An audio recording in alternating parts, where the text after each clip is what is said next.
Di tengah kesibukan persiapan keberangkatan jemaah haji di Asrama Haji Pondok Gede, Jakarta, ada sosok-sosok yang bekerja tanpa sorotan. Mereka memastikan kenyamanan para tamu Allah sejak pertama tiba. Salah satunya adalah petugas kebersihan yang telah mengabdi selama bertahun-tahun. Ratusan jemaah haji mulai menempati asrama haji Pondok Gede Jakarta sebagai bagian dari tahapan sebelum keberangkatan ke Tanah Suci. Di balik kelancaran proses tersebut, peran petugas kebersihan menjadi bagian penting yang kerap luput dari perhatian. Adalah Syafruddin, petugas kebersihan yang telah bekerja selama 4 tahun di lingkungan asrama haji.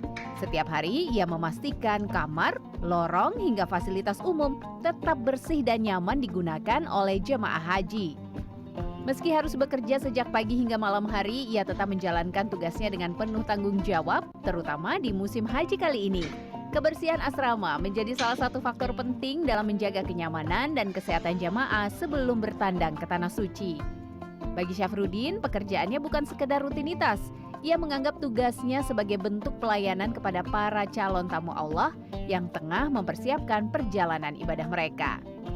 Kalau untuk tantangannya ya itu sih mungkin kalau misalkan pada saat haji kan biasanya kerja kan pagi. Nah ini kita harus membiasakan diri untuk kerja bisa malam, dini hari ataupun subuh gitulah. Yang paling menantang ya terutama ya bagian toilet lah ya Mbak ya. Karena krusial gitu kan kalau misalkan apalagi lansia itu rawan kepleset ataupun gimana. Jadi kita harus ekstra untuk membersihkan toiletnya.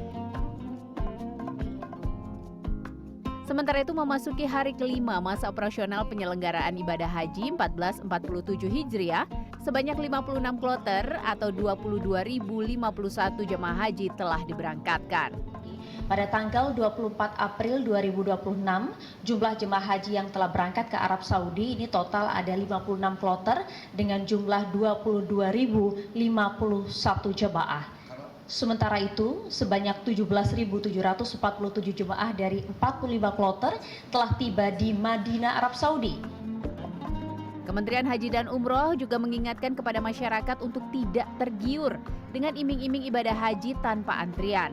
Karena ibadah haji hanya bisa dilakukan dengan menggunakan visa haji resmi yang dikeluarkan oleh pemerintah Arab Saudi.